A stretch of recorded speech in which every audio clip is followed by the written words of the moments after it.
Hey guys, welcome back to Games of War. 2 months is too long. It's too long to be away from YouTube and making videos. Life has just been so crazy lately. We all know that, life gets so hectic at sometimes and everything goes by so fast. A day turns into a week turns into a month. And I just wish there was like a pause button in life, just kind of slow things down a bit and sit back and relax and just kind of take it slow, but it just seems to rush by so fast. My son Zach, 2 days ago, just turned 17. I mean, that's insane to me. And I look back, and when Zach was born, I was 19 years old, and it's like I'm 2 years old. I was 2 years older than he is now, and it just stuff like that just really makes me think how time does fly by. Not to ramble on, but I do want to come back, and this is my first video. I thought for my first video back, I just wanted to talk about a topic that I've seen a lot of commenting on my videos.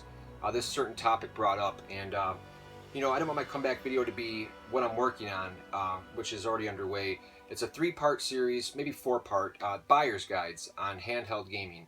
I want to do a PlayStation Vita buyer's guide, 3DS buyer's guide. I've gotten so many new, awesome RPGs and collector's editions, and I've been playing some great games and finishing games, and I want to talk about some of these great ones that are worth owning on the Vita and 3DS and possibly DS and PSP. But the Vita, I've been there since day one. I got the system the day it came out.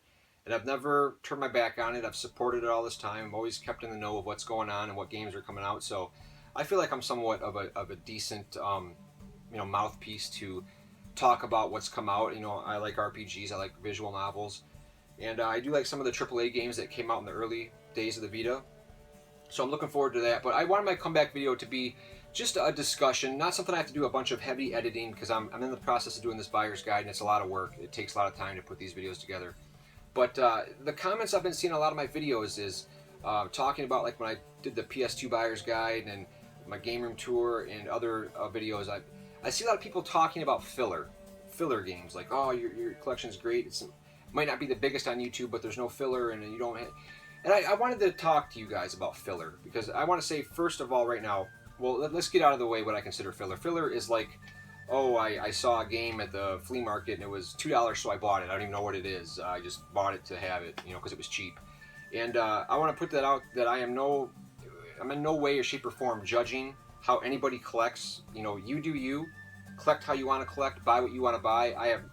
It doesn't affect me in the least, and I don't look down upon anyone that buys games because they're cheap or whatever. So I'm not biased or look down upon any type of collecting. You collect the way you want to collect, for sure. But for me personally, filler is just something that I don't waste my time with. I don't do.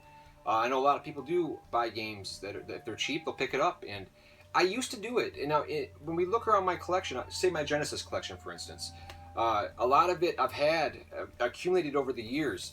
So I never really saw a point in buying a game just because it was $2, knowing that I probably would never play it, just to have, like, padding out the shelves, like, type of thing.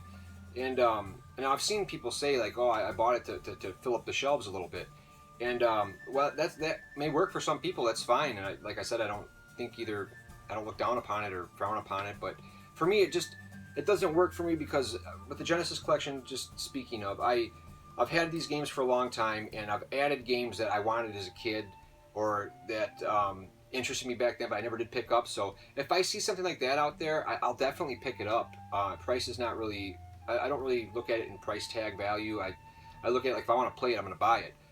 So if I see like a random game that I've never heard of, and I'll flip it on the back and it looks cool, and it's something I know that I might like, I might pick it up. But I would never just buy something just because it's cheap, because I've done that before. Like with newer systems, when you're buying stuff and you're like, oh, it's $2, I could beef up the PS2 collection a little bit, or beef this up a little bit, and no matter if I spend $1, $5, it ultimately is a waste, because I never get around to playing it, because I've got so many games that I do need to play and that I want to play, that for me, spending money on something that I don't know if I'll play ever, or just to make the shelves look bigger, it's just not an option for me. So I don't do filler. And what I'm asking you guys, not to ramble, but I want to have a nice discussion here.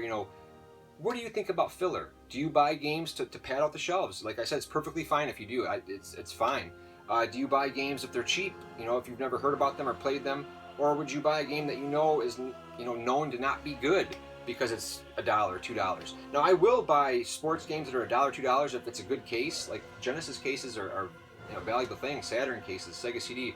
That's definitely something completely different. I will buy to use a case, a nice case. But as far as filler to pad the shelves, first of all, I don't have room. I couldn't buy something I know I'm not going to play because I'm literally running out of room. But if you take a look around at some of my collections, PlayStation 2, you won't see any filler. I don't have a game that I got just because it was $1 or $2 because I'll never play it. It's just $2 is something that could have paid sales tax and something I'll actually like, or put to use something that I'd like. If you look at my PS3 collection, you're not going to see any filler. It's just stuff that I know I'm going to play. I don't have enough time between personal life and gaming to buy something that I know I'm not going to have time to play ever. Original Xbox collection, I'm not going to have any filler. I don't look at it like, oh, filler, it's beneath me. No. I just gotta buy what I know I'm gonna play, and padding out the shelves isn't something that I need to do. So I just wanted to make a quick video, say I'm coming back, and I've got some cool stuff in the works. I should have the Vita buyer's guide out by the end of the weekend, hopefully Sunday, and I'm gonna try to. I've said a million times before about a schedule, but the passion's coming back. See, every time I start making videos consistently, I feel a little burnout. Not necessarily burnout, but I've just got a lot of shit going on. I'm trying to get this band going. I play guitar. For those of you that don't know, I acoustic guitar. I've played all my life, and trying to get the music going and the band, and it takes up a lot of time, and then family and wife and kid, and school's about to start again, and just life happens. But I do feel the passion burning back in, and I want to get back into making videos. But I thought I'd come out today with a real simple video. What do you guys think about filler? How do you feel about it? And where do you stand? Just let me know in the comments, and look forward to the buyer's guides coming up. GamezOfWar is back, and I'm going to pump out some shit while I'm feeling passionate about it. Hopefully it'll be on a regular basis, and thank you guys all for watching. I really do appreciate all of the messages asking if I'm still making videos or where I'm at or how's everything going, the comments and likes. I'll never ask you to sub. I'll never ask you to like the video, thumbs up the video, share the video.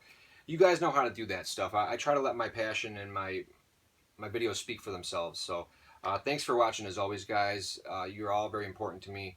This is very fulfilling to me, and I enjoy doing it. So GamezOfWar is nothing without you.